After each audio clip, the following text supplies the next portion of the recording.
lifestyle, goals, and needs, allowing us to tailor your portfolio. What about commission-based products? We don't sell those. We're a fiduciary, obligated to act in your best interest. So how do your management fees work? We have a simple management fee based on the value of your portfolio, so we do better when you do better. We appreciate that kind of transparency. We also check in with you regularly to keep you up to date on the markets and your portfolio. What other services do you offer?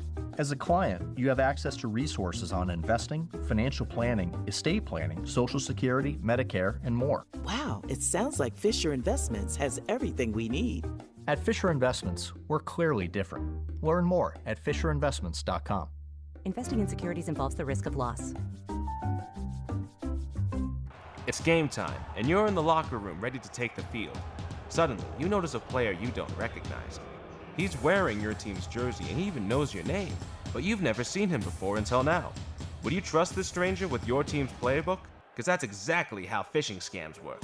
The first quarter of 2022 saw the highest volume of phishing attacks ever recorded. Protect your business with the Les Olson Security Suite from Les Olson IT.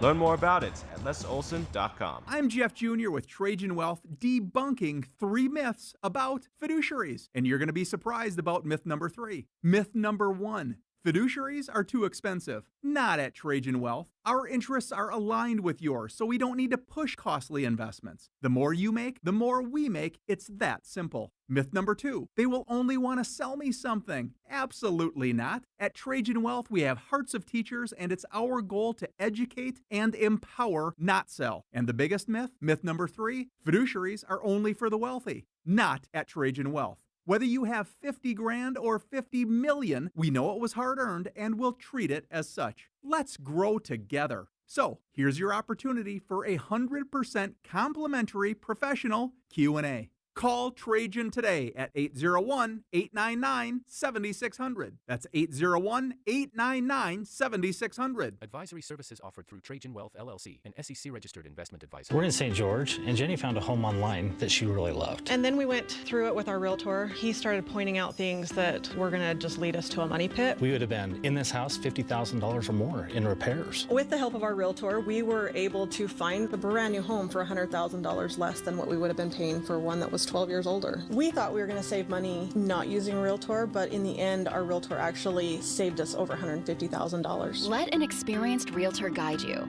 Go to myrealtorstory.com.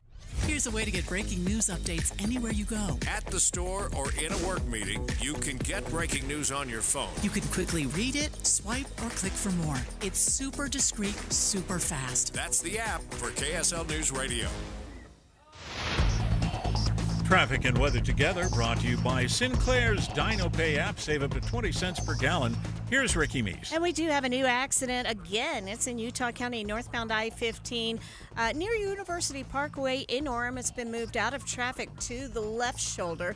And the other crash that we had in Utah County, northbound on I-15, approaching 2100 north on the left, has cleared. This is the place, Heritage Park, the place to learn, explore, and enjoy Utah history. Perfect for weddings, reunions, birthdays, celebrations of life, and more. Plan today at thisistheplace.org. Ricky Meese in the KSL Traffic Center. And today's high could hit 100 degrees, a few degrees cooler each day going into the weekend. Wildfire smoke is moving back into northern Utah. Right now, 93 degrees and sunny. I'm Dan Bomas from the KSL Common Spirit Health Studios. Listen online at kslnewsradio.com. We're Utah's news, traffic, and weather station.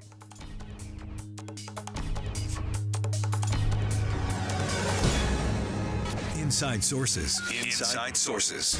America's voice of reason. Boyd Matheson on Utah's home for elevated conversation. Inside Sources on KSL News Radio.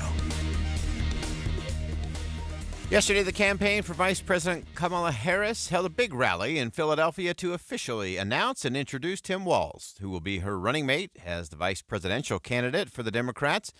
We're just 90 days away from the first Tuesday of November and Election Day, and so it is the home stretch. We're going to take a look at what Tim Walz said in his debut, what it means, and what it might do in terms of impact beyond the headlines in the final months of the election. Let's begin.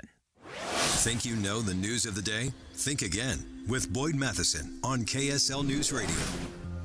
It was a large, loud, and raucous crowd last night in Philadelphia. The lineup of speakers went on and on and on, including Pennsylvania Governor Josh Shapiro, who was really the host as the governor of the state. He was also one of the final two candidates in the VP selection process for Kamala Harris.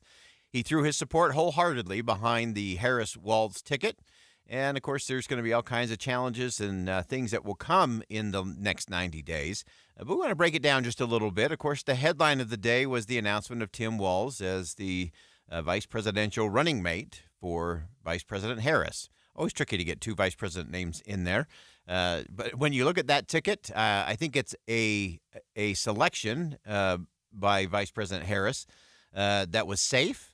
That was strategic in many ways, prevented a lot of headaches and heartaches probably at the convention for the Democrats coming up in Chicago in a few weeks. And so let's give a little feel as Vice President Harris spoke and introduced Tim Walz.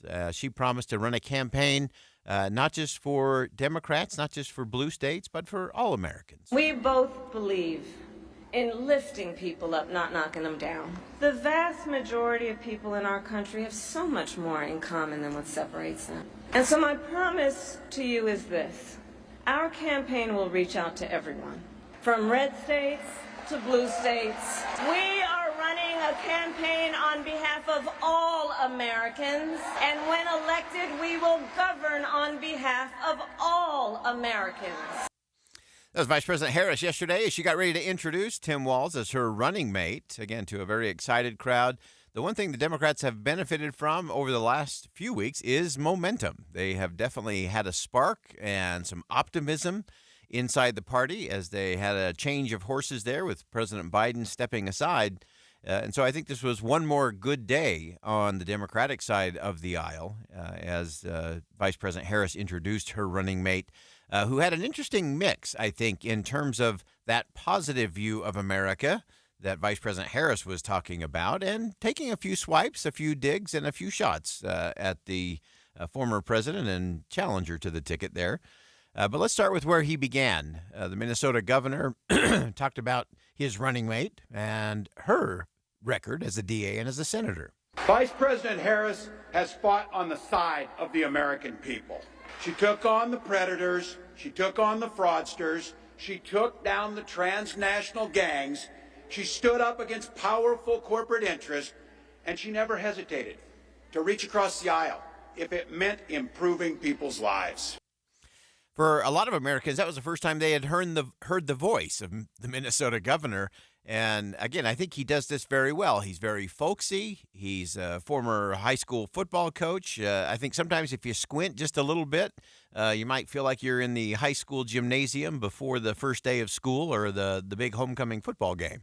And that's helpful. That is so helpful to Vice President Harris. He rounds out a lot of her sharper edges. He is much more authentically connected to audiences, which is also a big help. And he's proven that he can speak to Kamala Harris's strengths.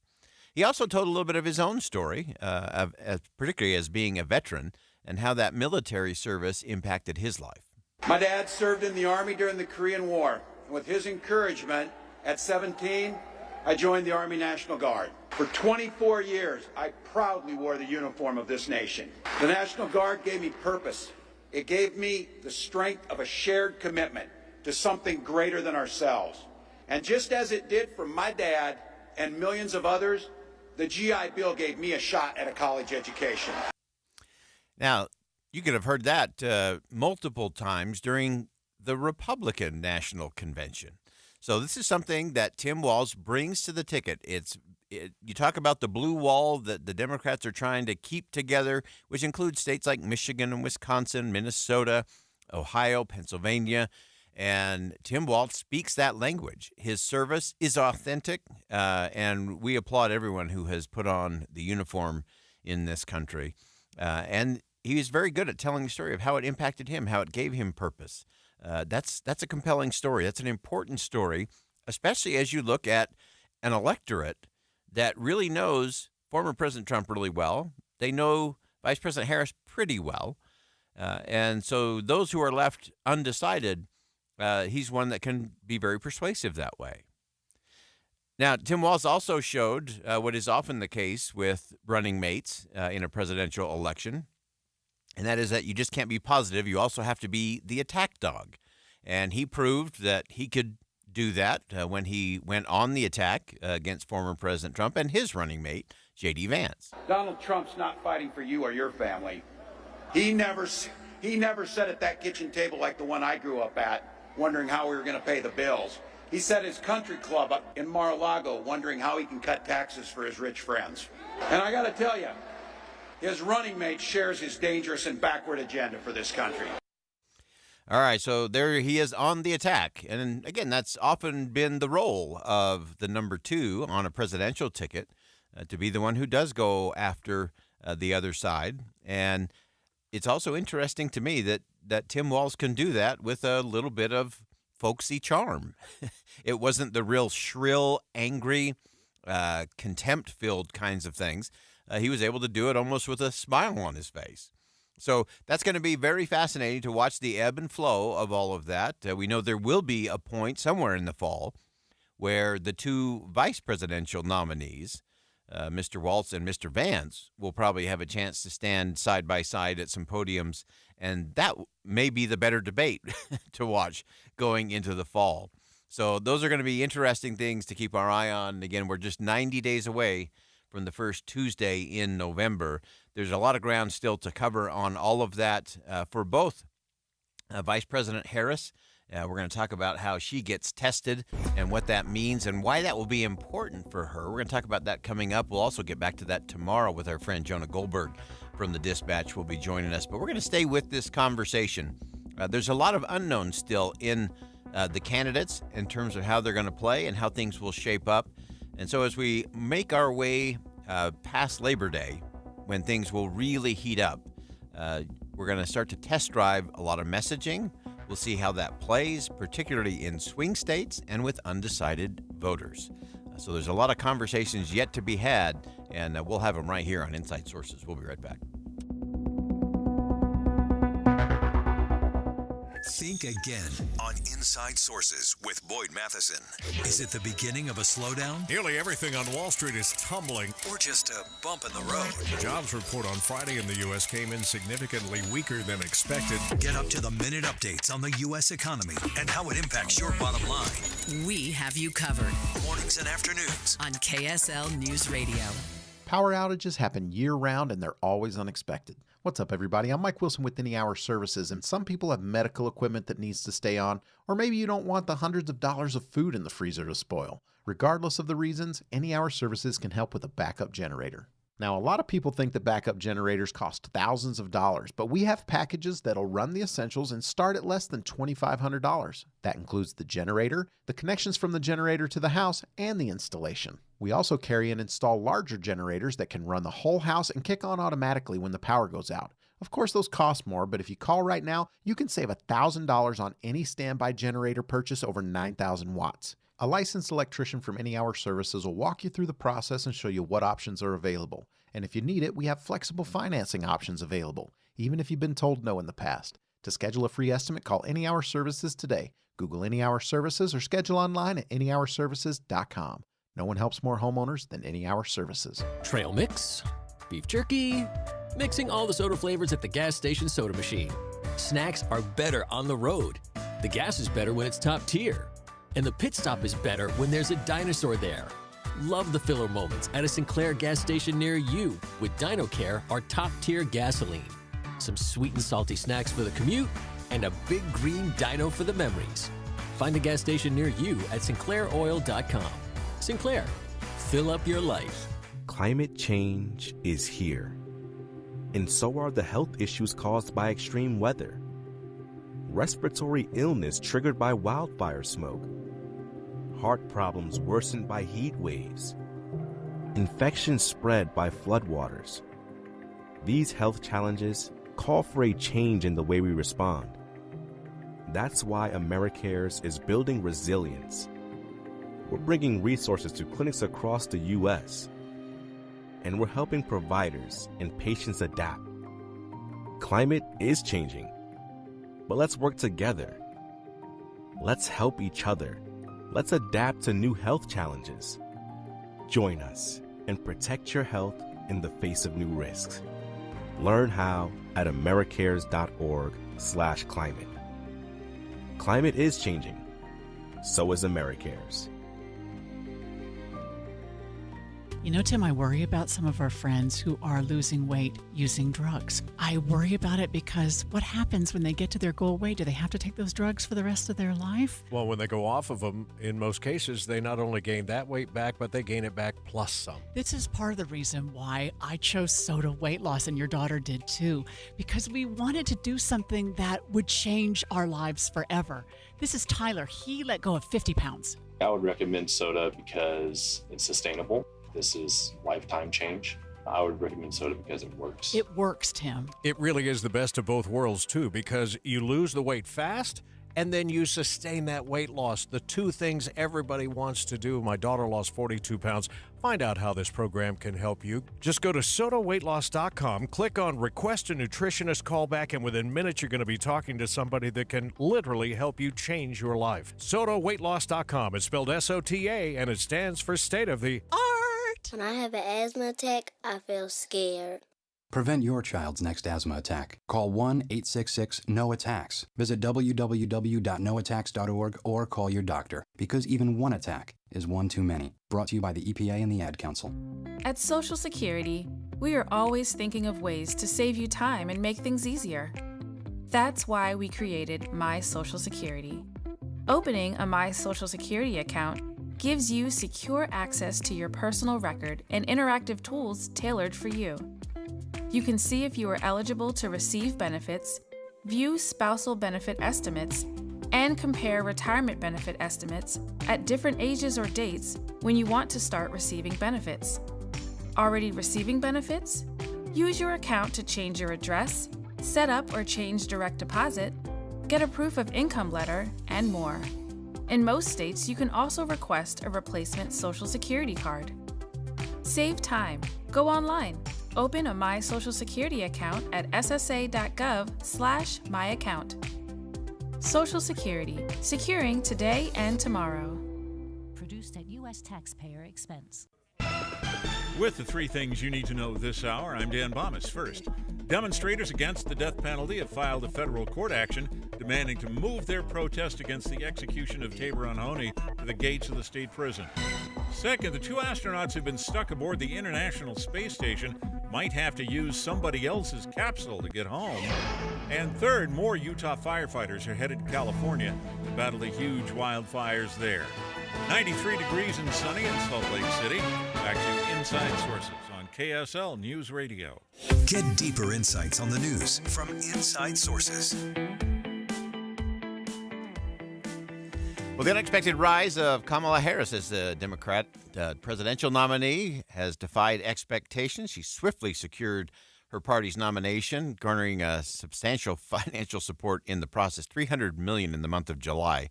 That is 27 levels beyond unprecedented.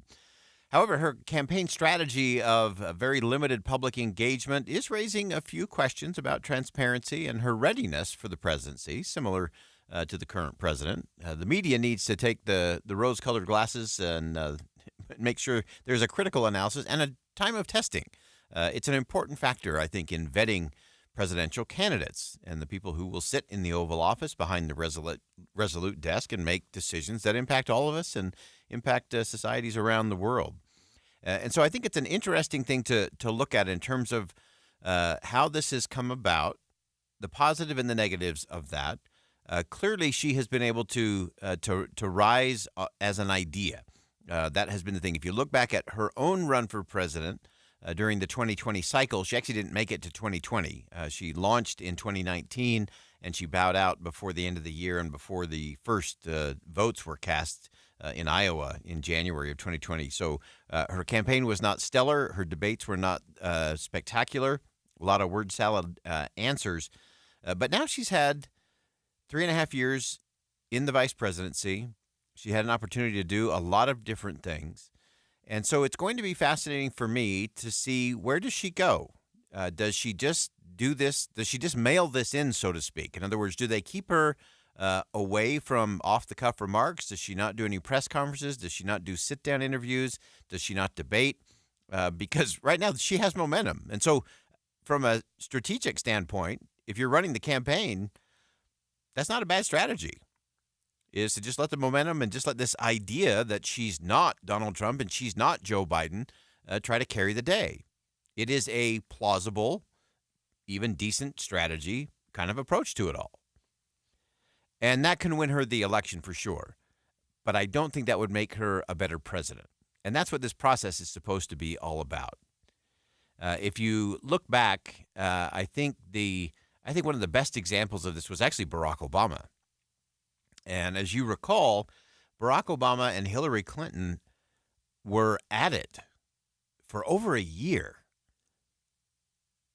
And Barack Obama did not secure the nomination until June of 2008. And there were many on the Democrat side who didn't like that, felt it was too divisive, it was hurting the party. I actually thought it was a great thing in the end for the party. They had a robust debate, they picked a winner, and they moved on. But here's the more important thing, and I think this is the lesson or the question for Kamala Harris. And that is, I think the fact that Barack Obama had to campaign across the country, had to face media in every city and every town and all the debates and the attacks from the Hillary Clinton campaign and others, all of that made him a better candidate in the fall of 2008. And I think it made him a better president in the end as well. And so the one thing that I worry about is if Vice President Harris does take this under-the-radar approach, and again, I do not fault the campaign strategists at all on this one. They've got momentum, they've got a story, and I can totally justify that from a strategic standpoint. But we have to remind ourselves that this is not about winning elections. This is about, can you govern on the other side? Anybody can win an election. Few people are really ready to govern and do it in a way that actually makes a difference. And so I think that needs to be the test. I think the vice president needs to be in front of cameras. I think she needs to be in front of reporters, not on a teleprompter. She has not delivered any significant message at all, absent teleprompters, since she became the presumptive nominee for the Democrats. And again, that's fine. That's an okay way to win an election, but it doesn't mean you get to lead. Doesn't mean you get to govern. It will be interesting to see how she plays off of her newly minted number 2 on the ticket, Tim Walz, as her vice presidential running mate. I think there's good chemistry between the two. I think the two of them should sit down together for an interview. That'd be fascinating stuff to see how they actually navigate this whole thing through. So I think the fact that the Harris team does know what they're doing by just kind of keeping her a little behind the scenes, not super transparent, a lot of ads. If you've been watching the Olympics or anything else of late, or if you've pulled up your computer screen, she's everywhere. Her ads are everywhere, and they are very positive. Just like the message we played from her at the beginning of the show, it is a very positive message right now, as it should be. She is in a positive space. She should not be worrying about or poking at former President Trump or J.D. Vance or anybody else. She should just keep focused on a positive message. Keep introducing herself to those who aren't as familiar with her and with her record. But to keep on that positive message is the way to go. So it is clear that she's got some professionals around her who are saying, hey, this is a really weird kind of election cycle.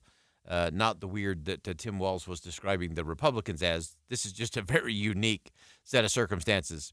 And here's the other thing that I think is important to recognize with Vice President Harris, and that is she's never really done this big, long, tested path. When she was named to be the vice president, it was actually on August the 9th, I believe was the date, in 2020.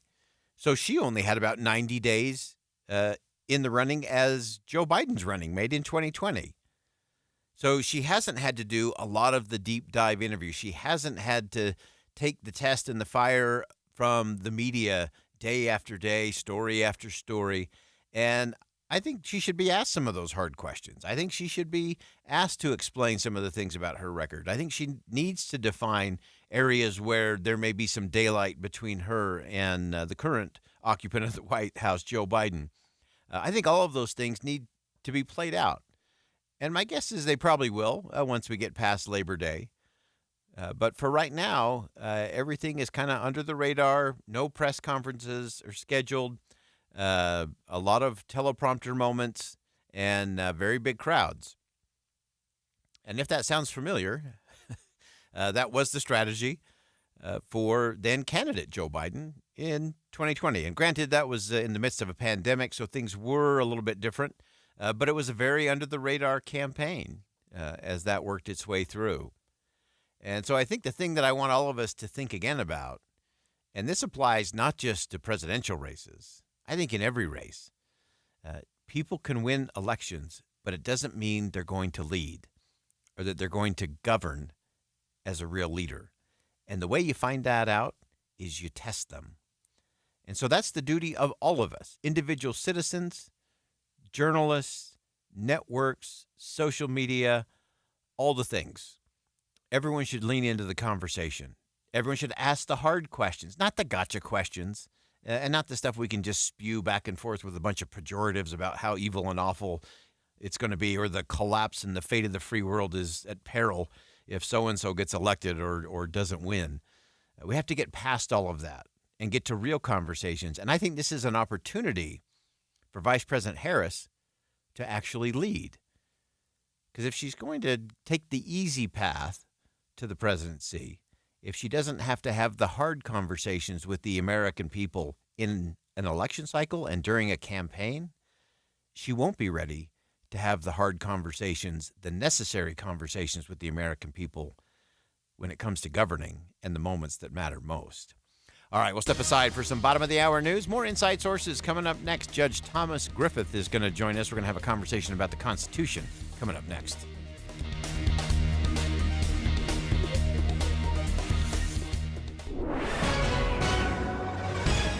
It's 1:30 at KSL News Radio. I'm Dan Bonas. KSL's top local story this hour.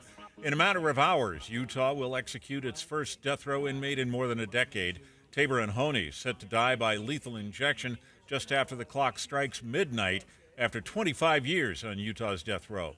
Honey set to be the first Utah inmate executed since Ronnie Lee Gardner died by firing squad back in 2010. Mahoney was sentenced to death for killing and sexually assaulting his ex-girlfriend's mother, Claudia Ben, back in 1998. Our top national story this hour from ABC News. Vice President Kamala Harris and her running mate, Tim Walz, will be crisscrossing the United States in the coming days, while the Republican candidate for Vice President, J.D. Vance, visits many of the same states. At a stop in Wisconsin, Vance was asked whether former President Trump is able to focus on policy rather than name-calling. One of the reasons why he's been both an effective president, but a guy that a lot of Americans identify with is, he's going to tell some jokes. He's going to mix it up from time to time. He's not going to be a boring staid American politician. And your money at this moment, the Dow Jones average has slipped into negative territory now, down 139 points. The NASDAQ is down 88 right now. And our weather will be hot again tomorrow, but then cools off through the rest of the week. That's next. KSL News Time, 1:31. The best things in life, they come in twos. 2 scoops of ice cream, 2 tacos. And now for a limited time, get our best deal of the year. Buy any phone when you switch to Consumer Cellular and get 2 months of service free. That's right, the same fast, reliable nationwide coverage as Big Wireless, now with 2 months free. Proof the best things in life really do come in twos. Visit consumercellular.com or call 1-888-FREEDOM. Second and third month of monthly base service fee waived for new customers with the purchase of a phone and activation by September 2nd, 2024. Taxes, fees, and third-party charges will apply. See website for additional details. This is the story of the one. As a maintenance engineer, he hears things differently. To the untrained ear, everything on his shop floor might sound fine, but he can hear gears grinding or a belt slipping. So he steps in to fix the problem at hand before it gets out of hand. And he knows Grainger's got the right product he needs to get the job done. which is music to his ears. Call, click Grainger.com, or just stop by. Grainger, for the ones who get it done. Hi, Utah. This is Congressman Burgess Owens. My district office is here to help with federal agencies. Our team can be the bridge between you and the D.C. bureaucracy, ensuring your concerns are heard and addressed. Need help with Social Security, veterans benefits, or passports? Call 801-999-9801 or visit owens.house.gov. Paid for by official funds authorized by the House of Representatives. Hey, this is Dan, the laptop man from PCLaptops.com. I've been advertising with KSL Radio for decades now, and radio works. With all the clutter on social media, radio cuts through all the noise and gets directly into your customer's brain. If you're a small business and want to reach the local audience here in Salt Lake City, KSL Radio is the way to go. If you'd like to know more about the benefits of advertising with KSL News Radio, email Stephanie Palmer at spalmer@ksl.com. For over 22 years, speaking on business on KSL News Radio has been a beloved tradition, celebrating our heroic business leaders and Utah consumers who have helped build one of the strongest state economies in the nation.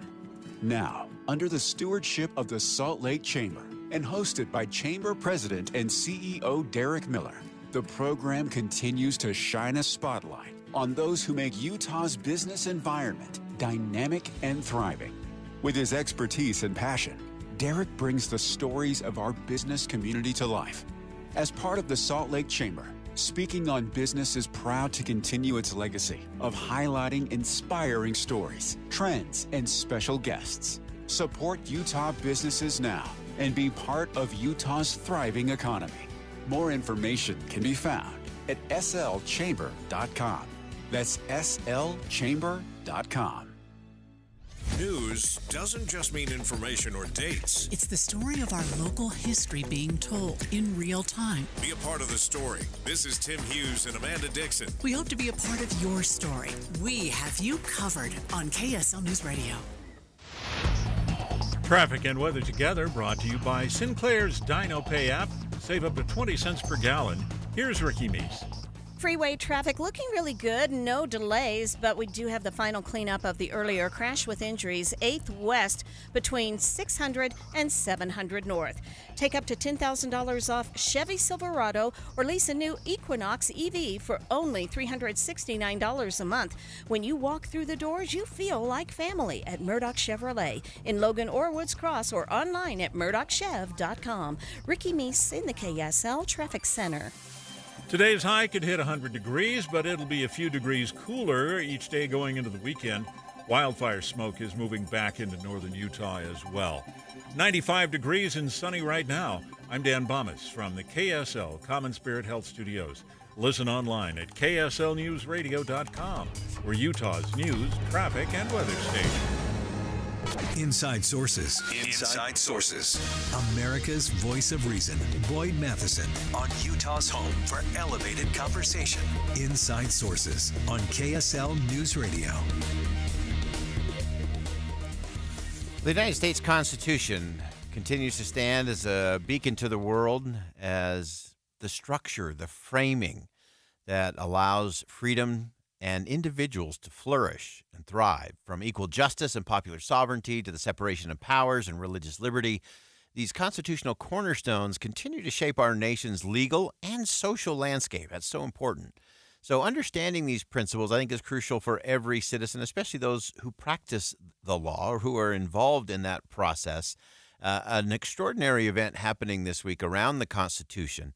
It's happening at the Wheatley Institute down at Brigham Young University this week. And a great friend of the show and someone who served with extraordinary distinction on the U.S. Circuit Court of Appeals, of the District of Columbia, Judge Thomas Griffith, joins us on the line. And Judge Griffith, welcome back to the show. And I know this is an extraordinary exploration in something that President Dallin H. Oaks, first counselor in the first presidency of the Church of Jesus Christ of Latter-day Saints, has identified as the inspired principles of the U.S. Constitution. Tell us about what's happening.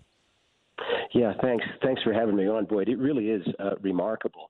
We have 25 law students gathered from around the nation, from schools as diverse as Harvard and Yale, Stanford, Virginia, Georgetown, Wyoming, American University, all across the nation, have gathered here for a week-long seminar to study President Oaks' talk and the principles that he identifies in that talk. And the idea is these are divinely inspired principles of the Constitution. We ought to understand them, we ought to cherish them, we ought to defend them. And so we've got these 25 or so students gathered here. We have lectures throughout the day. It's a pretty intense experience. We have lectures throughout the day. We have breakout discussion groups. There's 500 pages of material that they have read. And it's a lively discussion and a great interchange throughout. It's really just been an invigorating and an exciting experience. Yeah, and I do think that President Oaks, really a landmark address defending divinely inspired Constitution, is one that everybody, regardless of faith or faith tradition, should explore. There are so many things in there that everybody, believer and non-believer alike, should be thinking about when it comes to the Constitution. Give us a little sense of some of the dialogue down there in terms of those principles, especially when we live in this time where there are some people who are saying, that's a nice antiquated document, or, hey, it was okay to start with. But there are many who are challenging some of those founding principles. Yeah, well, that's I think one of the major purposes of this seminar is to make the argument that it's good. It was good when it started. It's gotten better, and the Constitution ought to be the framework around which we build ordered liberty. So we make no bones about our commitment to the Constitution and its importance. We're trying to inspire the next generation of young lawyers to have that same understanding and commitment. But it's been really remarkable to see, for me, to see how lively the discussion and interchange has been as we talked about equal justice under the Constitution, as we talked about religious liberty. We just had a masterful presentation this morning by Third Circuit Judge Kent Jordan about the separation of powers. We've also had several general authorities of the church come to speak at lunch. Elder Quentin L. Cook, an apostle who used to be a lawyer, came and spoke. Elder Matt Holland is coming on Friday. Elder Alexander Dushku is coming to be with us tonight. Elder D. Todd Christofferson was here yesterday, and Elder Clark Gilbert before. So that signals some real interest on the parts of the sponsoring institution of BYU in this event and what it can mean and what it will hopefully mean. But yeah, we're making the strong argument that the Constitution needs to be supported and defended today in a vigorous and rigorous way. Yeah, no question about that. And I think just the fact that you have so many of those, of course, Elder Matt Holland gave just a brilliant address just before the July 4th holiday down at BYU. Quentin L. Cook, of course, has spoken so eloquently and powerfully about some of those founding principles that go all the way back to England in terms of some of those rights. And then, of course, President Oaks having delivered a number of landmark addresses, including one at the University of Virginia, where he got into so many of these powerful principles and how they transcend time. I want to jump into a couple of those that I know you're exploring down there as part of this, again, using President Dallin H. Oaks' talk and address on that. Talk to us for just a second about the inspired principle of separation of powers. That is one that I'm not sure a lot of people say, hey, that's an inspired thing. I'm pretty certain they got that one right. Yeah, it sounds a little abstract, right? The separation of powers, but it really comes down to the fundamental principle of who gets to decide the rules in our country. Who gets to decide? And the framers thought that question, who gets to decide, was every bit as important as what gets decided, because they have created a government, the structure of which requires people to get involved in a way that they will negotiate and compromise and be respectful for one another. It's that process that leads to the decision that's as important as anything. And the separation of powers creates different channels of decision making. The executive decides some things, the Congress decides other things, and the judiciary decides yet other things. The framers thought that separation of power, separation of who gets to decide what, was every bit as important as they actually thought it was even more important than the protections that we have in the Bill of Rights. Justice Scalia would famously say, and I'll have to paraphrase, but he'd famously say, every tin-horn dictator in the world has a Bill of Rights. Right. Bill of Rights doesn't do you anything unless you have separation of powers. It's the separation of powers that's the bulwark of our liberty. So yeah, it seems to be an abstract principle. It turns out it's critical to the type of government that the Constitution created. And when we lose sight of that, there's some problems. If you get too much power in the executive, too much power in the Congress, too much power in the courts, bad things end up happening. So. Yeah, no question about that. And I want to, just in our last couple of minutes here, Judge Griffith, I know one of the other parts of the conversation is looking at this whole idea of that the Constitution inspired, and yet it is applied by very imperfect people, a lot of us. And the fact that doesn't change the dynamic or change that divine inspiration when it comes to the principles of the Constitution. But then it becomes our job, because there's clearly been times in our history where our behavior has not been congruent or in alignment with some of those core and divinely inspired principles. Walk us through some of the conversations you're having in that space. Yeah, that's a great question, because it's easy to identify instances in which we've fallen far short of the ideals of the Constitution. That's easy to do, and it's important that we recognize that. But the key thing is we should never give up on those ideals, even though we fall short of them. We should never give up on them. I'm not one that's used to quoting President Bill Clinton, but President Clinton had a great line. He said, "There's nothing that's wrong with America that can't be fixed by that which is right with America." And so that's been the discussion here. And you won't be surprised to hear me say that my involvement in this and the discussions I've encouraged have all been around the concept of civic charity, the idea that we need to tone down the level of discourse and we need to act towards one another with dignity and respect and think carefully and listen carefully to the folks on the other side of the issue, and that the Constitution requires that. It demands that. The Constitution is trying to create a new type of citizen, a citizen who negotiates and compromises in respect with one's neighbor, and so a lot of our discussion has been around that. How do you do that in this polarized time? And the answer to that is you just have to do it, because the Constitution will not work if we have a citizenry that's in contempt with one another. It will only work if we follow its processes.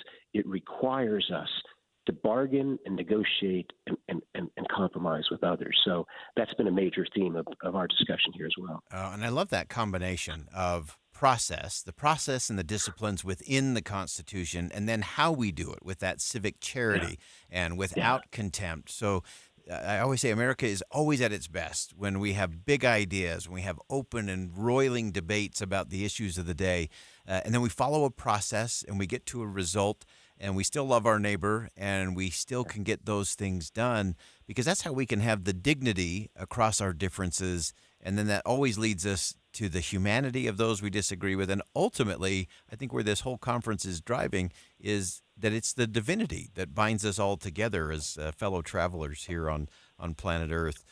Judge Thomas Griffith, thank you so much, as always, for making time for us. An important conference going down at the Wheatley Institute at Brigham Young University, exploring what President Dallin H. Oaks of the Church of Jesus Christ of Latter-day Saints identified as inspired principles of the Constitution. And again, regardless of your faith tradition or where you fall, this is a conversation for everyone in terms of the principles, the processes, and then the civic charity that leads us to the right result.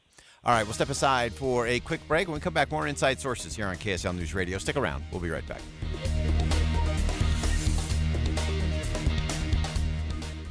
is official. Would you be my running mate and let's get this thing on the road? The enthusiasm that's out there, it'll be a privilege to take this with you across the country. Harris and Walls will take on Trump and Vance this November. Get full coverage mornings and afternoons. Your voice, your vote, 2024. We have you covered. On KSL News Radio. Are you tired of going into a bank or a financial institution and just feeling like a number or like you're just a transaction? Well, if you're ready for change, it's time for you to walk into Hercules Credit Union. It's all about the relationship. It's all about education. It's all about growing stronger together. They've been doing it since 1946, right in your community. They have locations in Taylorsville, Harriman, Riverton. You can also always find them online at HerculesCU.com. And right now, they're going to prove it to you that you aren't just a transaction. Right now, you can go in and evaluate your retirement options. Take advantage of a free consultation there to look at all the things that can help you with your wealth management. You can open up a new checking account, and they'll deposit an extra $150 into your account when you get a direct deposit, and much more. Again, it's all about Hercules Credit Union. Check them out today, Taylorsville, Harriman, Riverton, or always online at HerculesCU.com. You trust us for news and information in your car. Now trust us at home. KSL News Radio has you covered, keeping you informed on the latest breaking news, weather, traffic, sports, and more. Listen on your Amazon Echo or Google Home device. Just say, Alexa, open KSL News Radio. Or listen on the KSL News Radio Listen app. Text the word app to 57500. KSL News Radio. We have you covered. Life hack number 7. Get an iPhone 12 on Straight Talk. Life hack. Here's how it works. You walk into Walmart, go to the electronics section, ask for iPhone 12 with 5G and a dual camera system, and select the new Silver Unlimited plan. They'll smile because it's a good plan. You get real unlimited data all for just $20 a month for the whole first year. Get it at Walmart or StraightTalk.com. Straight Talk. Less dollars, more sense. Taxes and fees apply. Requires activation of iPhone 12 and a new Silver Unlimited plan or higher end auto pay enrollment. $25 a month service credit applied for up to 12 months if eligibility requirements are met. For network management practices, visit StraightTalk.com. Don't let spring allergies make you miserable. Try the quick, drug-free solution trusted by over 4 million people. Navage. Only Navage uses suction to flush out your sinuses using refreshing saline, helping you breathe easier, sleep better, and feel healthier. And here's even better news. Navage is now available at your local Sam's Club in a great new value pack. It's everything you need to start breathing better fast. Check out Navage at your local Sam's Club today. Navage, Navage. Breathe easy. Finish out the summer with Zero Res. Now that the kids are going back to school, it's time to freshen up those floors. The cleaning experts at Zero Res will provide a safe and effective cleaning for your carpets, upholstery, tile, air ducts, and more. Just check out Zero Res's 4.9-star Google rating. This month, get 3 rooms of carpet clean for $99, plus 20% off your air duct cleaning. Book online 24/7 at ZeroRes.com and mention that you want the KSL special. Spell it backward or forward, it's the right way to clean. Zero Res. Knock, knock. Who's there? If it's a door-to-door salesman, buyer beware. Hi, this is Jason. And Kathy of Window World. Answer that door and prepare for some serious baloney. You know, overpriced, but on sale today. Big special. Manager's discount. Model home in the neighborhood. Remember, the sale ends today. Hey, it's all baloney. Window World's different. Check windowworldutah.com. Or call 801-281-8111. Window World. Simply the best for less. And as Doug always said, that's no baloney. Any Hour Services can make sure your AC keeps you cool this summer. Whether you need a tune-up, repair, or just a second opinion about replacing it, call Any Hour Services or visit anyhourservices.com. With the 3 things you need to know this hour, I'm Dan Bomas. First, Tabron Honey is spending his final day in an observation cell at the Utah State Prison before his scheduled execution tonight. Second, both the Republican and Democratic presidential campaigns are hitting many of the same battleground states in the coming days. And third, 6 people were taken to the hospital with carbon monoxide poisoning from a home in Vineyard this morning. 95 degrees and sunny in Salt Lake City. Back to Inside Sources on KSL News Radio. Hear elevated conversation on crucial issues. Boyd Matheson on Inside Sources. Well, earlier this week, a judge reached a decision in an ongoing lawsuit between the United States government and Google in an antitrust dispute. And regardless of how you feel about the process or how you feel what you feel the proper role of government is or isn't, or how you feel about Google, we want to get underneath all of that. and just make sure we understand all the different angles and stay curious because this is not going away, not just with Google, but with a host of other things happening. So the ruling deemed that Google is indeed a monopoly in the search engine business. And so we want to break it down. How did the judge come to the ruling? What comes next in the case? What does it mean for the internet, for American businesses? This is one of those, again, has been kind of under the radar just a little bit, but it matters a lot and it impacts all of us. And really thrilled to have joining us on the program today, Matt Stoller. He's a research director of the American Economic Liberties Project. He writes the Substack newsletter Big, and you can sign up for some in-depth reporting on the Google trial and other big business stories. You can just go to thebignewsletter.com. And Matt, thanks for making time for us today. Hey, thanks for having me. So break it down from your perspective in terms of what exactly did the judge rule in terms of this particular Google case, and then we'll start breaking down what it might mean moving forward. Yeah, so Google is the search engine that everybody uses. And as a result, the executives at Google have almost total control of the internet. It's a $2 trillion company, about $300 billion a year. And the question is, in the case was, why is Google the search engine that everybody uses? Is it just because it's better than every other potential search engine, or is it because they're using tactics that undermine other search engines? And what the judge ruled is that if Google uses certain unfair tactics to squash competitors, and that is why you don't see other search engines coming out with different techniques, different results, different strategies. And that's illegal. What Google is doing to squash its competitors. All right. So as you look at that, you talk about in your most recent big newsletter, kind of breaking that down in terms of what else that means, what else that implies. So give us some additional context. Unpack that just a little bit for us. Yeah. So most people think that Google is just better than other search engines, and that's why everybody uses it. And that is in some sense true. It is better quality. It's a better quality search engine. But the question is, why is it a better quality search engine? And the answer is because making a search engine is about getting some users, and then they go and they do a search, and you know what they click on, and so you can tweak your search engine to make it better the next time someone uses it. And the more people that use it, the better your search engine gets. The more data, the more users, the more scale, the better quality. And you need a certain amount of data and scale to make it a good quality search engine. So what Google was doing is they were going anywhere that anybody might get access to a search engine, so basically all the browsers and phones, and they were paying all of the people and entities that make those to preload Google onto their distribution channel and not allow anybody else.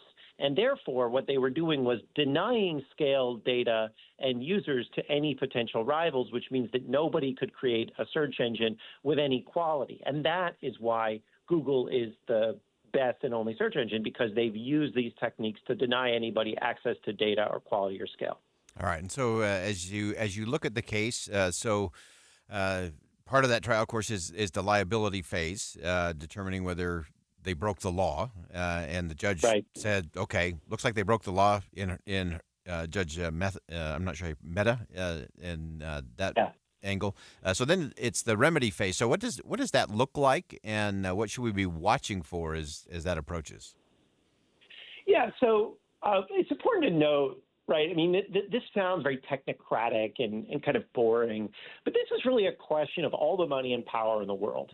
And the reason it seems technocratic and boring is because usually you'd have some fun documents coming out being like, we're going to crush our competitors. In the Microsoft case 25 years ago is we're going to cut off our competitors' air supply. One thing that happened in this case is that Google deleted all of these documents. They were essentially shredding documents. And so we don't have any of the fun, sexy stuff showing exactly what they were doing. But what they were doing was really bad, and is kind of mass theft and a sort of extending a set of autocratic control over over the entire internet. So it's kind of crazy, the stakes here. I don't know if that makes sense, but I wanted to kind of bring it out of the nerdy technocratic piece. But, okay, so there's the, did they violate the law? Which, yes, they did. As it turns out, the judge is like, yeah, you violated the law. And now there's a new phase where okay, we have this monopoly, we have all these contracts, we have this weird system of the web, which is monopolized by this one company that can just turn on revenue whenever they want. The judge is going to order that company to change its behavior, and the judge can say, all right, we're going to break you up. He can say you have to share your data. He can say you have to end these contracts, whatever. He has broad discretion. But what is the best remedy? Well, that's the phase we're in now in the trial. So the judge is going to let the government and is going to let Google make their arguments about what should happen to the company, and then he will make a ruling about the remedy, and that's going to take, I don't know, a couple of months, year, something like that. So that's the phase that we're in now. Okay. And you had a great, you mentioned something one of your colleagues told you that I think is pretty compelling, saying going after Google for anything but search is like trying to deal with Standard Oil without touching oil. So give us a breakdown in terms of how could this impact us? How could this impact kind of our day-to-day world? Right. So on a very basic level, you'll probably have a different search engines emerging. So I'm guessing like Apple. So Apple is the big distribution partner. They get about $25 billion a year from Google to preload Google onto their iPhone. They won't be able to do that. So that deal will go away. So Apple will probably create an Apple search product. So on a very prosaic level, we'll now have a different search engine in the market. There will be two search engines in the market. And that's going to change our experience of the web. On a broader level, as we're at this inflection point where AI is becoming a big deal, what's likely to happen is that the web is going to become a much less Google-focused place, and you're going to have a lot of competitors coming in with different types of search engines, ones that have more privacy safe, ones for kids, ones for, we have lots of different types of stores. You're going to start seeing that with search engines. And then the other thing is, this is the first major monopolization case in any industry for a pretty long time, like a big high-profile one. And the tactics that the judge found Google used that were unlawful are commonly used throughout the economy. So every CEO of a big business in America is paying attention to this, and they're going to get a memo from their lawyers saying, hey, maybe we shouldn't treat our suppliers, our customers, our rivals, whatever it is, as the way that we're doing, because if we do, we could be liable like Google was. Great perspective, great insight, Matt Stoller. Thanks for making time. I know you got another hit coming up here in 45 seconds. Thanks for making time for us, Matt. Great perspective. Hey, thanks a lot. Bye. All right, that's Matt Stoller joining us. A really interesting monopoly conversation as it relates to Google. We'll continue to watch that play out. That wraps up hour number 1 of Inside Sources here on KSL News Radio. Top of the hour news is next. Don't go anywhere. Hour number 2 is straight ahead. We'll be right back.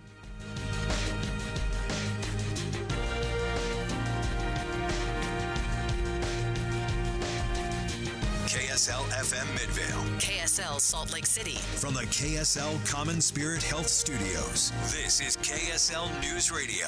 Utah's news, traffic, and weather station. It's 2 o'clock at KSL News Radio. I'm Dan Bomas. KSL's top story this hour, Tabor Honey has now been moved to an observation cell at the Utah State Prison. The Department of Corrections says he'll stay there until the scheduled execution just after midnight. Opponents of capital punishment have filed a lawsuit in federal court demanding that they be allowed to protest just outside the prison gates instead of being kept at a designated free speech zone more than a mile away. Even during our own peak wildfire season, 45 firefighters are en route to Northern California to provide help there. Unified Fire Authority Assistant Chief Riley Pilgrim explains that exchanging crews with neighboring states benefits both sides. We evaluate every single one of these to ensure we're not depleting stuff we need. That is something we can do. And luckily, these resources have already been out there. Their team will replace a crew that's been battling fires in the Golden State for the past 2 weeks. Our top national story this hour from ABC News. The Hamas leader behind the October 7th terror attack on Israel is now the top political leader of that organization. Yatra Sinwar takes the place of Ismail Haniyeh, who was killed by an explosion in Tehran last week. Sources tell ABC Sinwar has been hiding in Gaza all through the war. Your money at this moment, the Dow Jones average down on the day, 234 points right now, and NASDAQ down 171. Our KSL weather, Another hot day tomorrow, but then things cool off just a few degrees. That's next. KSL News Time 2:01. This is Derek Overstreet of the New Millennium Group and host of Stop Working and Start Living Radio. If you're close to or in retirement and you don't have a tax plan, call us right now, 888-999-6370. That's 888-999-6370. Listen, our country's been spending like never before, and the tax bill is coming soon. If you need an income tax strategy and a financial plan that will get you through the rest of your life, give my team a call, 888-999-6370. That's 888-999-6370. If you want an investment plan that allows you to keep more of your gains and pay less taxes, give us a call, 888-999-6370.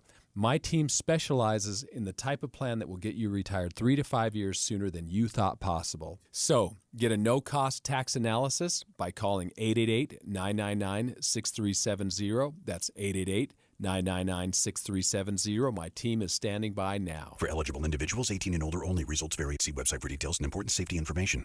How are your hearing aids sounding now? A little tinny. Okay, 2 seconds. With Jabra Enhanced Selects Premium Package, better hearing doesn't happen in a doctor's office. It happens at home, all done remotely from initial testing to adjustments. How are they sounding now? Fantastic. So much better. You get the same advanced hearing aid technology and professional support you expect from a clinic at a fraction of the cost. And if you have any issues, we'll make adjustments 7 days a week, no charge. Oh, you people are wonderful. Our premium package includes hearing aids, 3 years of follow-up care, plus a 3-year warranty with loss and damage coverage, and a 100-day money-back guarantee. I hear better than I ever thought possible. Save $300 on Enhanced Select 500 hearing aids automatically at checkout. Just go to jabraenhance.com/try. That's JABRA enhance.com/try. jabraenhance.com/try. Hey, Utah! When it comes to guiding the growth of our state, you buzzed in with your comments, and we listened to what you had to say. Your feedback on the future of Utah's housing, water, transportation, and open space will continue to help our leaders make important policy decisions, preserving and improving our high quality of life in meaningful ways for years to come. So, thanks for speaking up. Learn more about our state's future at guidingourgrowth.utah.gov. You know what's great about KSL's traffic coverage? Trained traffic reporters and real listeners. Trading information and making the commute safer and faster for everyone. Every 10 minutes on the 9s, we have you covered on KSL News Radio. Traffic and weather together brought to you by Sinclair's Dino Pay app. Save up to 20 cents per gallon. Here's Ricky Meese. We do have an accident called out in Sandy, southbound I-15, prior to 106 South. Also a crash in Weber County, Harrison Boulevard at 5600 South. Attention pet parents, tired of being a doorman for your furry friends? Say hello to Utah's own Pet Door Products, your ticket to convenience and freedom. Visit petdoorproducts.com. Ricky Meese in the KSL Traffic Center. Today's high could hit 100 degrees, but it'll be a few degrees cooler going into the weekend. Wildfire smoke is also moving back into northern Utah right now. 97 degrees right now. It's sunny. I'm Dan Bomas from the KSL Common Spirit Health Studios. Listen online at kslnewsradio.com. We're Utah's news, traffic, and weather station. Inside Sources. Inside Sources. America's voice of reason. Boyd Matheson on Utah's home for elevated conversation. Inside Sources on KSL News Radio. We have so many headlines coming at us in terms of what's happening in our own politics and grappling with who's going to be in power here in the United States. We've got events taking place in the Middle East, in Ukraine, in Taiwan, and a host of other places around the world. But there's an interesting Utah connection to Bangladesh and its new leader. Might cause you to think again about what you think you know about Bangladesh. Let's begin. Think you know the news of the day? Think again with Boyd Matheson on KSL News Radio. Well, it is time to think again on some of the events of the day. And in a stunning turn of events, Muhammad Yunus, the Nobel laureate and microcredit pioneer, has been appointed interim leader of Bangladesh following a period of very violent protests in the nation. He's also a friend of Utah and someone who has dug into that just a little bit and is going to enlighten us on this new friend that Utah has, the leader of Bangladesh. Jay Evenson, opinion editor for the Deseret News, joins us. And Jay, welcome into the studio today. Oh, thanks. Thanks for having me, Boyd. So give us the breakdown here. Mr. Yunus, of course, some people know about him, especially on the microcredit space in terms of his leading work there. But give us a little sense of his backstory, his connection to the Beehive State, and what's happening now in Bangladesh. Well, I first met Dr. Yunus back about a little bit longer than 30 years ago. It was in the 1990s, around mid-1990s, because of an advocacy group called Results in Washington, D.C. They advocate on behalf of the very poorest people in the world. And so they were connected with Dr. Yunus because of his microcredit program. The president of that organization at the time just happened to be a surgeon in Utah who brought Dr. Yunus here to perform cataract surgery at Altaview Hospital on him. And he called me up and said, how would you like to do an editorial board meeting with this interesting person from Bangladesh? That was my first encounter with him. And he gave some speeches around Utah and became very popular around here. The whole idea of microcredit, which is not just giving people handouts, but giving them a hand up and helping them to permanently change their lives. He discovered that if you gave the very poorest of poor people a small micro loan, $10 to $20, and taught them how to use that to make money to pay that back and then get larger loans and pay that back and continue in that cycle. And there were thousands, probably millions of people that he led out of abject poverty into lives of self-sustaining lives. Yeah. And it's a wonderful story that resonates very well with Utahns. He's been back here several times giving speeches and talking to people. Yeah, it is such an extraordinary story, and just that process and that path to upward mobility and self-reliance is such an empowering thing. I think that was part of Dr. Yunus's secret sauce, was to recognize and validate that progress as people didn't just take a handout, but took a loan, paid it back, did it again. It was kind of the lather, rinse, repeat your way into a successful process and really control of your own future. He found out the hard way that if you're trying to bring people out of poverty and give them more power, you're going to run headlong into the powers that be in a country like Bangladesh. Yeah. And the former prime minister there, Sheikh Hasina, persecuted him quite heavily. And she, in an ironic twist, she had her finance minister tell Dr. Yunus that he was too old to run a bank. He ran the Grameen Bank, which gave these microloans. Right. He was in his 60s at the time. The finance minister was 77. I think irony is lost on autocrats. Yeah. But anyway, she had threatened to imprison him. She had a number of charges against him, and she once said that she thought he should be dunked in the Padma River, which is the main river in Bangladesh, just to be taught a lesson. And, I asked him once, why don't you just leave? Why don't you go away from Bangladesh and go somewhere where you can run these programs? And he got kind of emotional with me and said, look, this is my life and this is where I have had my success. And there are lots of people here working for me and working with me who believe in what I do. If the threats of some prime minister cause me to run away and hide, what's going to happen to them? They will be left without anything. It was very interesting. He really loves and believes in his country of Bangladesh. And so this turn of events, which I never could have predicted, has kind of rewarded him for that for that loyalty to his country. Yeah, and so walk us through, those who haven't been following what's been happening in Bangladesh, of course, some violent protests to be sure, and then now this potential transition. And you noted in your piece at Deseret.com that no one in Bangladesh younger than 30 has ever cast a vote in an unrigged national election. Like, that could be a transformational moment. Yeah, that's what he wrote for The Economist. Protests began several weeks ago, led by students who were upset that there weren't enough jobs and that there was preference being given to people, relatives of people in power, et cetera. They were frankly just tired of the way things were run. And so the protests did turn violent, but very quickly those in charge of the protests turned to Dr. Yunus and said, we want you to head up an interim government. And it wasn't just the protesters, but they met with business leaders, with significantly military leaders, and all agreed that Dr. Yunus should lead this interim government. He's got his work cut out for him because there's still a lot of corruption in a lot of the institutions in that country. He has to try to find a way to rid the country of that. And then his goal is to lead the way into free and fair elections to choose the next prime minister. He's 84 years old. I don't think he's interested in leading the country for long. Yeah. But it's interesting that he's got a lot to do in his role right now. Yeah, and rooting out that corruption inside of those institutions is a big bite and a long chew. It's a difficult process to work through. But if you can have that, and if the people are behind that kind of transparency and accountability, so that everybody has that opportunity. One of the other things you noted in your piece that I just loved, that if they really could get to that space of a free and democratic government, what that would do in lifting millions out of poverty. Hard to measure that. And I think that would have an effect on that region, on India and Myanmar.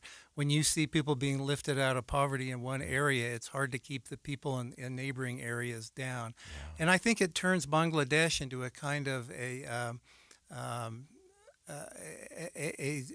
zone, an experimental zone, if you will, for Dr. Yunus's beliefs and programs, which could have an effect here and throughout the free world, because there's a lot of poverty and hopelessness in our cities here in the United States. And if he comes up with programs that uses capitalist ideals to lift people up and give them a better life, I think everybody wins. Yeah, no question about that. And I'm so glad you raised that, because that's kind of where my mind has kept going back to, is the essence of it all in terms of that upward mobility and what that does, the changes that makes.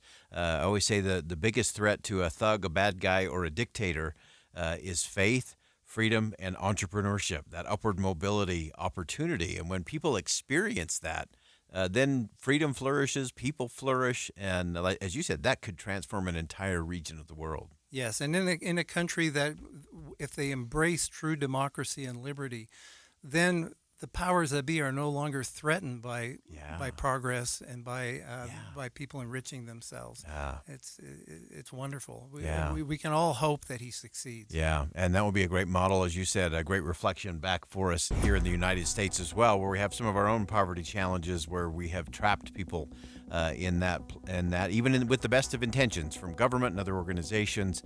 But if you can get that path towards self-reliance and sustainability, that is the ultimate in compassion, which leads to the ultimate in freedom and human flourishing. Jay Evenson for the Deseret News, thanks so much for joining us today. Thank you. All right, we'll step aside for a quick break. More Inside Sources coming up next.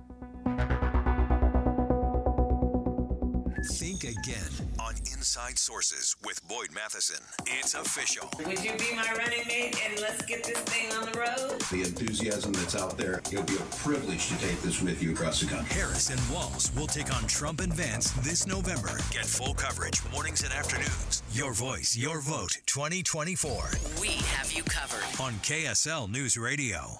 When I was looking for the best way to get rid of all the unwanted fat weight I'd accumulated over the last couple of decades, I wanted two things. One was something fast, and two, something that was guaranteed to work. I found both in Soda Weight Loss. I wanted fast and effective? How about letting go of 70 pounds in just 5 months? Soda's great because it doesn't involve any injections or pills. Sure, those might work in the short term, but what happens when you stop taking them? You very often gain it all back, and then some. Soda's program delivers results that last a whole lifetime. Find out why Soda is the #1 weight loss company in America for client satisfaction and client results. Go to sodaweightloss.com. That's SOTA weightloss.com. Click the Request a Nutritionist callback button. Within minutes, you'll be on your way to getting back your confidence, improving your health, and learning how to keep it like that for the rest of your life. Remember, SOTA stands for State of the Art. For over 22 years, speaking on business on KSL News Radio has been a beloved tradition, celebrating our heroic business leaders and Utah consumers who have helped build one of the strongest state economies in the nation. Now, under the stewardship of the Salt Lake Chamber and hosted by Chamber President and CEO Derek Miller, the program continues to shine a spotlight on those who make Utah's business environment dynamic and thriving. With his expertise and passion, Derek brings the stories of our business community to life. As part of the Salt Lake Chamber, Speaking on Business is proud to continue its legacy of highlighting inspiring stories, trends, and special guests. Support Utah businesses now and be part of Utah's thriving economy. More information can be found at slchamber.com. That's slchamber.com. Getting help with electrical repairs is easier than you think. All you have to do is call Any Hour Services or schedule an appointment at anyhourservices.com. No one helps more homeowners than Any Hour Services. The light is fading, your hands are sore, and the last tool has been put away. Now is the time to feel the satisfaction that comes with a job well done. But when you get your tools from Harbor Freight, something about the job feels a little different. Your wallet. Because we believe that everyone deserves hardworking tools at hardworking prices. And that's what we have here. So, whatever you do, do it for less at Harbor Freight. Did you know your skin is the largest organ of your body? Huh? That's why you should shower with Old Spice Super Hydration Body Wash instead of plain old bar soap. Love your skin by super hydrating it with vitamin B3 and glorious notes of vanilla and shea. Did you know that my super hydrated skin is the second largest organ of my body? The first is my heart. Old Spice. Men have skin too. Old Spice Super Hydration Body Wash. 24/7 renewing moisture. With daily use. Most of us like to be out in the sun. That's why sunscreen and other safety measures are key to protecting your skin from aging and cancer. The FDA recommends using a sunscreen with an SPF of 15 or higher. Also, look for broad spectrum on the label. That means both harmful ultraviolet A and B rays are blocked. Remember, SPF plus broad spectrum equal healthy fun in the sun. Visit www.fda.gov/sunscreen for more information. A message from the U.S. Food and Drug Administration. Dave and Debbie. It's impossible to digest and consume all of the news that's now coming at us through either social media or through web pages or through the radio. Pick what is most impactful in your life and focus on that. And that's what Dave and I do every single morning. We pick those issues that are most important to our listeners and we boil it down so it's digestible. It's simple to understand. I think we're trying to find the essence of the story. You know, you can't be an expert on all things, but that doesn't mean you can't be curious and really find out more and educate yourself and learn the complexities of an issue. But I think all of us start at ground zero on everything. Ask questions, show that curiosity. And then if you need more research, you can always go to KSLNewsRadio.com and learn more. Listen for Dave and Dejanovic 9 to noon on KSL News Radio. With the three things you need to know this hour, I'm Dan Bomas. First, plans for Tabor Honey's execution are moving ahead. He's set to die by lethal injection just after midnight. Second, Hamas has a new political leader, replacing the one who was assassinated in Iran last week. Third, attorneys for Elon Musk are suing advertisers who've been boycotting X. 97 degrees and sunny right now. Back to Inside Sources on KSL News Radio. Get deeper insights on the news from Inside Sources. As we've been covering, the world, of course, continues to grapple with Venezuela's apparent election theft. And a lot of the traditional approaches to ousting dictators have not been all that effective or long-lasting. And so it might be time to think again about a possible solution that might arise in looking in our history to the Poland 1989 transition from authoritarianism, which included power being shared by a dictator and an opposition leader.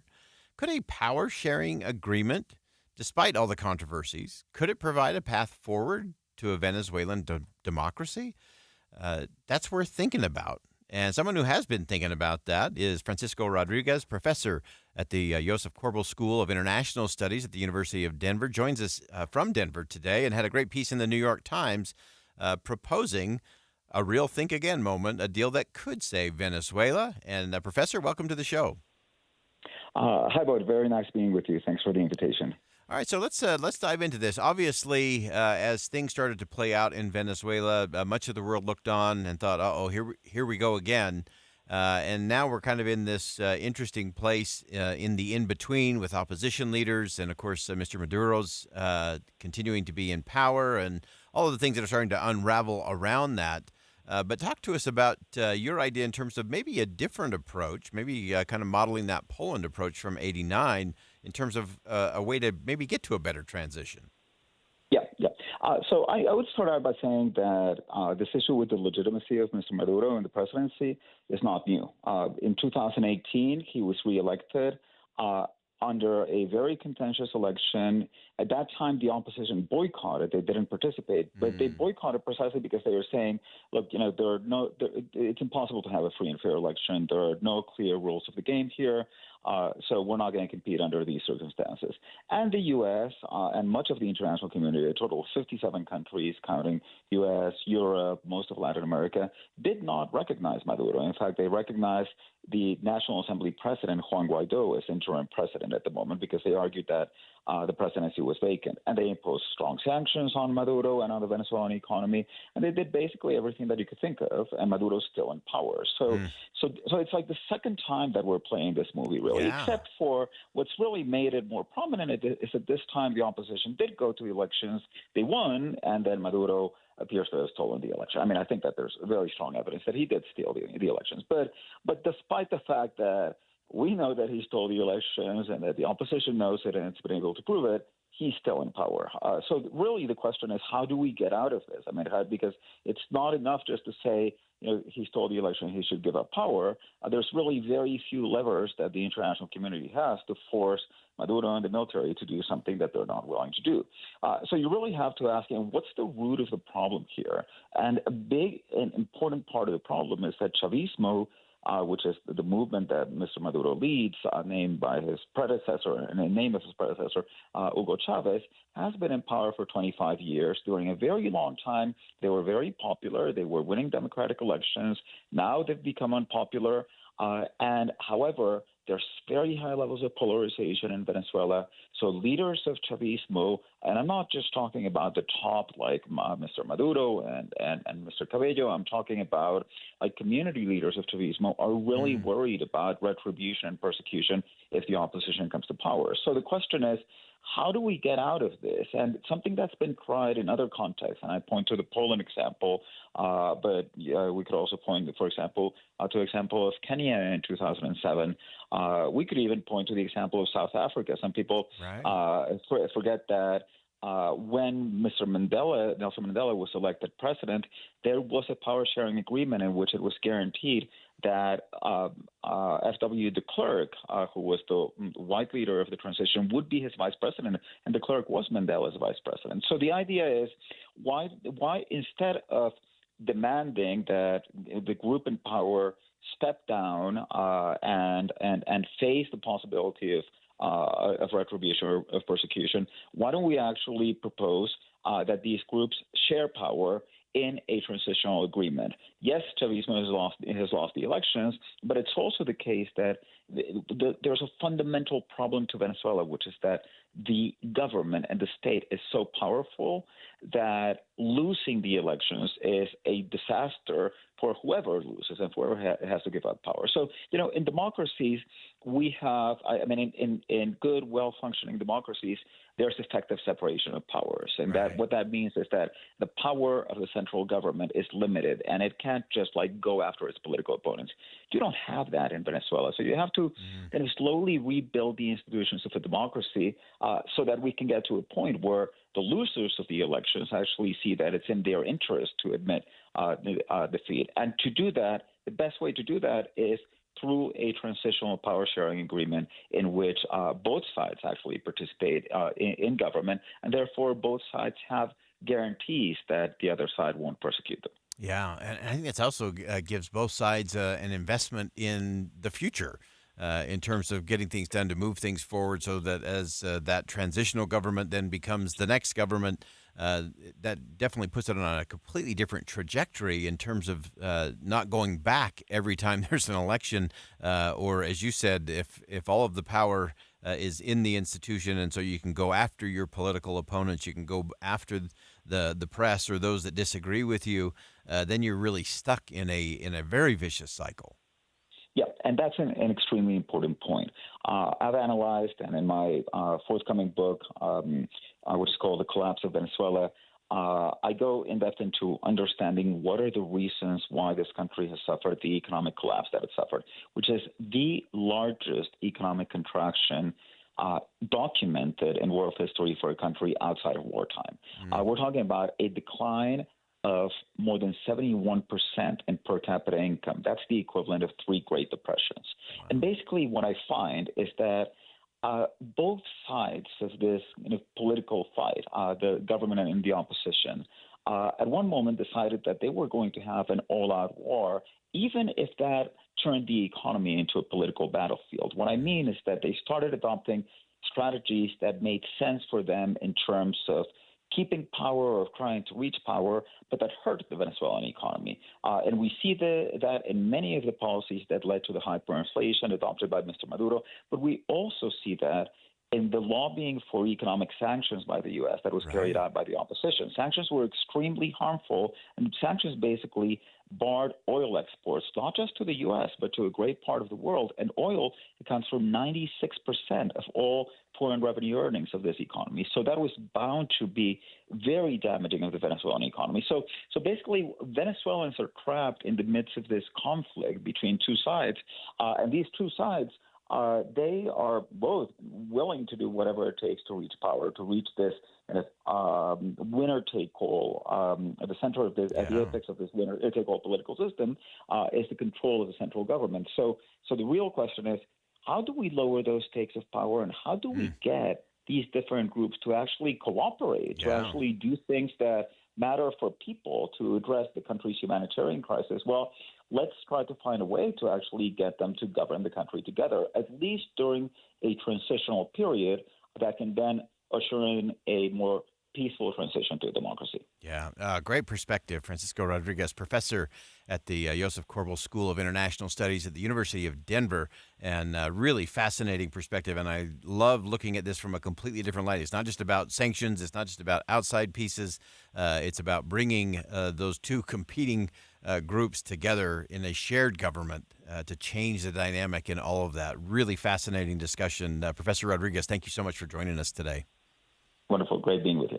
All right, again, that's Professor Francisco Rodriguez from the University of Denver, and very interesting approach to all of that. Rather than just having the winner-take-all, zero-sum game, sounds familiar right here at home. Rather than having that, maybe we share it, and maybe that puts Venezuela on a different trajectory. We'll be right back.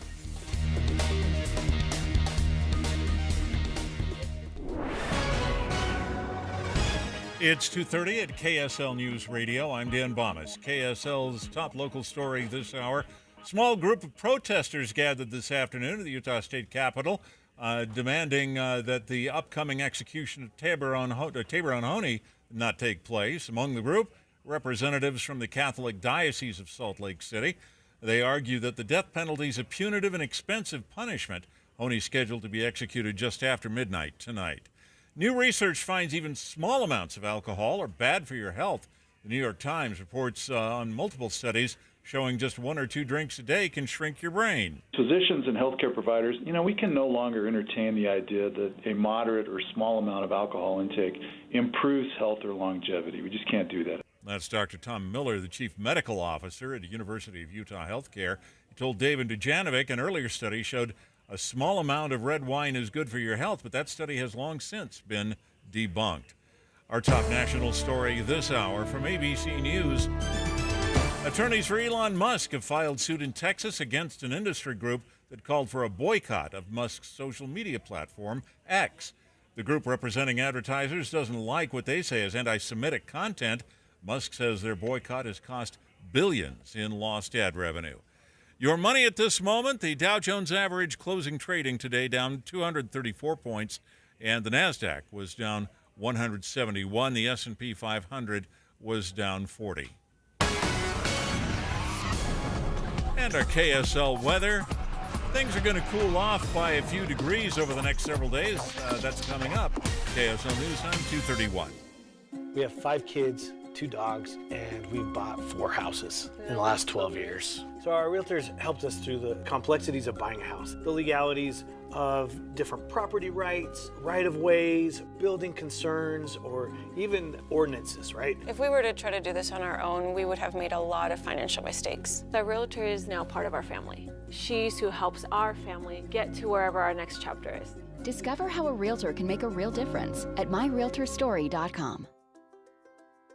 My wife and I always loved doing everything together. Jiu-jitsu, kayaking, and intimacy was always on point. It was around my early 30s when I noticed a downward trend. Watching a lot of TV, putting on weight, and just full of self-doubt. I had tried another men's clinic with disappointing results. It's the personalized treatment I receive at Revive Men's Health that has been the complete game changer for me. I've got my energy and motivation back, I'm feeling stronger than I did in my 20s, and it made me a much better husband to my wife. I'm Eric Ramos, healthcare provider at Revive Men's Health. If you are always feeling tired or moody, have a difficult time sleeping, or decreased libido, you may be suffering from low testosterone. Book your free T-check and exam at Revive Men's Health, Salt Lake City. Call 801-263-7777. That's 801-263-7777. Or visit ReviveMen'sHealth.com. Victor deployed for the first time to Afghanistan in 2003. At 4 in the morning, my phone rang. They said, "I regret to inform you that your husband was wounded in action." Victor sustained a moderate traumatic brain injury. I was doing school full-time, and I was also then caring for Victor. One of the most important elements of caregiving is taking care of yourself. I just didn't want to forget that I also had goals and that I also had a life. What I did is I challenged Victor to meet me halfway. There are almost 6 million military and veteran caregivers across the nation. We have our own journey, and we can fulfill that journey at the same time that we are helping our loved one. Visit aarp.org/caregiving for a free military veterans guide to navigate your caregiving journey and better care for your loved one and yourself. Brought to you by AARP and the Ad Council. We hope you have the right app on your phone for news. You probably have dozens. But the KSL News Radio app, well, it makes our live stream super easy. Plus, our talk shows are right there as podcast for your workday. That's the app for KSL News Radio. Traffic and weather together, brought to you by Sinclair's DinoPay app. Save up to 20 cents per gallon. Here's Ricky Meeks. We do have an accident again in Utah County, northbound I-15, north of Center Street. But right now, not seeing that it's causing any delays. In fact, we have a really good drive in progress on I-15 in Weber, Davis, Salt Lake, and Utah counties. Common Spirit hospitals, clinics, and caregivers, all connected to advanced health care in Colorado, Kansas, and Utah. Healthcare with human kindness is here. Hello, human kindness. Ricky Meese in the KSL Traffic Center. Today's high could hit 100 degrees, but it'll be a few degrees cooler each day going into the weekend. Wildfire smoke is also moving back into northern Utah. 96 degrees and sunny right now. I'm Dan Bomas from the KSL Common Spirit Health Studios. Listen online at kslnewsradio.com. We're Utah's news, traffic, and weather station. Inside Sources. Inside Sources. America's voice of reason. Boyd Matheson on Utah's home for elevated conversation. Inside Sources on KSL News Radio. Well, we always talk about dividing the rage from the reason on this program, and sometimes we just have to deal with the unserious and unacceptable. And America's ballooning national debt is in that space. We have exceeded $35 trillion. As I have said many times, you cannot get $35 trillion in debt through conflict. We always complain about conflict in Congress. $35 trillion is not through conflict. It's collusion and a lack of accountability. And so that leads us to the real paradox. And the question in all of this is, while a lot of Americans say, yeah, we got a spending problem, yeah, $35 trillion is a lot, or some will even get to the, hey, this is going to impact my children and grandchildren, that's usually where the conversation ends. And so how do we change the dynamic of that and make it a serious conversation? Kevin Kosar, someone we always turn to, senior fellow at the American Enterprise Institute, has a great piece on why Congress won't tackle the debt. And what the possible solution has to include. And Kevin, welcome back to the show. Boyd, thanks for having me back. Hey, let's dive into it. This is a passion project for us here on Inside Sources. This is one of the few areas where we allow a little rage to seep in because it's so out of control and the impacts are going to be devastating. But give us a sense as to your take on why. Why do we simply not get it? It's really easy. The math always wins in this stuff. And why is it that we're continuing to ignore the absolute predictability of consequences? Well, politicians have figured out that they can budget irresponsibly and not get punished by voters. In part, it's because politicians in our tripartite system can always shift the blame. The president can point at Congress, the House can point at the Senate, vice versa. Everybody's pointing at each other, shifting the blame. Nobody is taking credit for doing good things, so all we get is bad budgeting. Part of it's also on voters. I mean, ask yourself, when's the last time I voted for a member of Congress or a presidential candidate based upon their stands on fiscal issues? I say that's probably pretty rare amongst us. Those of us who vote frequently turn out for other reasons. And, for our democratic representative republic to work, we need to get out there and vote on this issue. Not that there aren't a lot of other really important issues that are near and dear, but if we do not vote based on this issue, politicians probably are not going to respond. Yeah, and it's so clear to me that the more we allow the politicians to do it, and obviously when we're dealing with shutdown showdowns and continuing resolutions, that's the easiest way to spend more money. It's not just keeping it on autopilot. There's usually a plus factor being baked in. But then the member of Congress can shrug their shoulders and say, hey, it was either that or shut down the government. I didn't have a choice, and it sort of lets them off the hook. Yeah, absolutely. My colleague at the American Enterprise Institute, Philip Wallach, wrote a great white paper not too long ago where he basically said, most of what Congress is fighting about on budget matters is pointless, involves slivers of discretionary spending. Meanwhile, the majority of the budget is entitlements, Social Security, Medicare, et cetera, and now payments on the debt, which are payments on the debt are actually higher than the amount of money we're spending on defense, which is a core constitutional responsibility. Yeah, and I think that's so important for us to recognize. And everyone, I just want you to imagine that in terms of your own credit card bill or whatever it may be.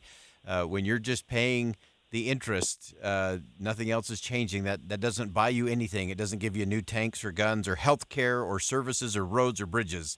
It's just interest on the debt. I want you to unpack for us just a little bit, Kevin. You had a great piece at The Hill, thehill.com today, talking about those entitlements and where they are, this mandatory spending that really is the driver of a lot of this. Yeah. So right now, this congressional budget process we have, which is 50 years old as of this summer, this process does not force elected officials to apportion money each year for entitlements. Rather, if they just do nothing, the money just flows out of the Treasury. And politicians, they are very hesitant to touch it because the money's been flowing long enough that people take it as literally an entitlement. It is something they believe they have fully earned. Not too long ago, I spoke with a group of senior citizens at a church in Ohio. And when I described Social Security and Medicare as entitlements, they were bristled because they thought, well, we've worked all our lives, we've paid into this. And it's absolutely true, you have, but you're extracting more from it than you paid in because that's the way the system has been structured. Medical costs keep getting higher and higher. And you know what? There's no free lunch. Yeah, absolutely. And I think it's so, as you pointed out, that just that locked-in mandatory spending, one, it allows everyone to say, hey, can't do anything. And then, of course, if someone does have the courage to say, hey, we really got to deal with this, then, all the political ads come out, their opponents start, running the push grandma off the cliff advertising string. And suddenly they're in a primary or a general, and they're out. Yeah, absolutely. The you want grandma to eat Alpo attack is age old. And, part of this is process. I mean, again, if you're not forcing the politicians to vote each year on the entitlements, and if you don't have the entitlement cost connected to a revenue stream that gets realigned to make sure that enough revenue is coming in, well, no surprise that you end up with deficits. And there's going to be a severe reckoning on Social Security. There's going to be a severe reckoning one day on a lot of these things because there's not enough revenue and there's too much money going out the door. Yeah, the math always wins. It just it does. It always wins. As much as some of us want to ignore that or pretend that isn't a law, it is. If there ever was a law, the math always wins, and interest usually wins big. I think one of the other interesting things that you point out, Kevin, that I think is so important is that we have these 12 appropriations bills. I agree with you. There should be a mandatory vote on Social Security, Medicare, Medicaid, those entitlement programs, because you have to show your work. And there are so few things that Congress has to do. But that's one of the things that they have to do. And we also know, we pointed it out regularly on this show, that September 30th always comes, every single year. And those 12 appropriations bills need to be voted on. They need to be passed in the House and the Senate and signed by the president. And yet we continue not to do that. So then we're not dealing with anything. We're just kind of on a quasi-autopilot. And we always add in a few extra goodies just to get it across the finish line. Yeah, that's absolutely right. And, 40 years ago, there were a whole lot of budget hawks on Capitol Hill. These were people who believed morally it was correct to have a budget that's roughly in balance over the long run. And they also believed that it was for the good of the country's economy, and that it was also, good to not get people hooked on government largesse. And they have become an endangered species. And they become an endangered species is because you don't win running for Congress by running as a budget hawk and carrying out your word. So we've got a real problem here. Theory of representative government is that what the majority wants should translate into policy over the long run, but the people are worried about the deficits, and that's not being translated into a vote. And I fear one day we're just going to have a calamity. Yeah, and those consequences will follow for sure. I love the way you closed out your piece, and I just want to have you give us a quick thought on this as we close out. You talk about the fact that our constitutional republic is a marvel, but it is not very good at assigning responsibility for poor performance of any kind, really. It's really easy to point fingers and place blames. So how do we start changing the dynamic on that so that we can make sure this wonderful constitutional republic actually does have a future and isn't crushed by the debt and deficit spending? First place I'll say is to start with we the voters. Communicate. Write to your member of Congress. Email your member of Congress. Vote. Reach out to presidential candidates who are running. Tell them that you want them to get serious and to make hard choices. Otherwise, you're not going to vote for them. You've got to push this to the top of their to-do list. Otherwise, they're not going to do it. And we desperately need presidential leadership. People follow their president. The people in the same party as the president follow the president. And if you get a president who's got some guts to make some cuts and to raise revenues or do whatever it takes to get things in balance, then you've got a chance. But if you got two presidential candidates who are running saying that they're never going to touch entitlements, well, we're stuck. Yeah. Great perspective, great insight as always. Kevin Kosar, Senior Fellow at the American Enterprise Institute. Check out his piece at The Hill, thehill.com today. Really worth thinking about. And these are questions, Kevin got it exactly right. We, the people, have to start to apply the pressure, make the case, have the conversation, because that's the only way we get to accountability. Kevin, thanks so much for joining us today. Thank you, Boyd. All right, that's Kevin Kosar, Senior Fellow at the American Enterprise Institute. I'm telling you, folks, that is the crucial conversation that you are not going to hear from either of the presidential candidates rolling into the fall. No one wants to have that conversation. No one's showing the political courage to have that conversation. So it's going to be up to we the people to force the conversation, and we have to get to it because the math always wins. We'll be right back. Troy, was no one going to tell me it's already August? Summer's really flying by, huh? It's time to lock in for some serious summer fun before it's too late. And Bish's is prepped to make your summer finale the best part of the year during the end of summer sizzling sales event happening now. An unforgettable end to your summer starts with epic RV deals to extend your camping season. That's why right now Bish's RV is offering 0 payments until 2025 on approved credit. What? All play and no pay for the rest of the year? You know it. Plus, find low payments on every type of RV with no hidden prep fees. Like travel trailers starting under $149 per month OAC.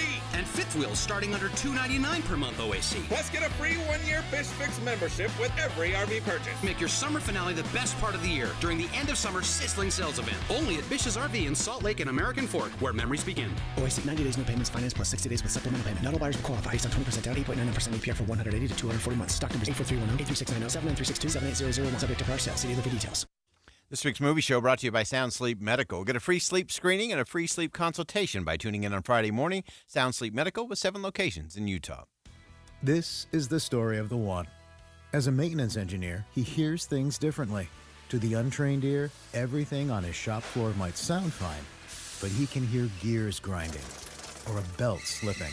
So he steps in to fix the problem at hand before it gets out of hand. And he knows Grainger's got the right product he needs to get the job done, which is music to his ears. Call, click Grainger.com, or just stop by. Grainger, for the ones who get it done. The best things in life, they come in twos. 2 scoops of ice cream, 2 tacos. And now for a limited time, get our best deal of the year. Buy any phone when you switch to Consumer Cellular and get 2 months of service free. That's right, the same fast, reliable nationwide coverage as Big Wireless, now with 2 months free. Proof the best things in life really do come in twos. Visit ConsumerCellular.com or call 1-888-FREEDOM. Second and third month of monthly base service fee waived for new customers with the purchase of a phone and activation by September 2nd, 2024. Taxes, fees, and third-party charges will apply. See website for additional details. I have had both friends and family members that through the years have suffered from arthritis and the joint pain that comes because of it in knees and hips and in your back or anywhere else. And they've wanted to avoid surgery at all costs because of the downtime and the uncertainty of whether it would actually even bring them relief. Isn't it great to live in a time when we have these new ways to treat that pain emerging, like the cellular therapies that you've heard me talk about from QC Kinetics? They have helped people just like you every day with advanced regenerative medicine that actually accelerates your own body's healing properties, revitalizes your joints, and gets you moving again. Why give up the things you love with the people that you love? You're going to find the QC Kinetics medical professionals right now in Mill Creek, Provo, and Bountiful, and they're offering free consultations. 385-766-1987. Call them today. 385-766-1987. That's 385-766-1987. Finish out the summer with Zero Res. Now that the kids are going back to school, it's time to freshen up those floors. The cleaning experts at Zero Res will provide a safe and effective cleaning for your carpets, upholstery, tile, air ducts, and more. Just check out Zero Res's 4.9-star Google rating. This month, get 3 rooms of carpet clean for $99, plus 20% off your air duct cleaning. Book online 24/7 at ZeroRes.com and mention that you want the KSL special. Spell it backward or forward, it's the right way to clean. Zero Res. Do you worry about how much someone drinks? Do you feel angry or depressed most of the time? Do you feel neglected or unloved? Do you feel you attract people who tend to be compulsive,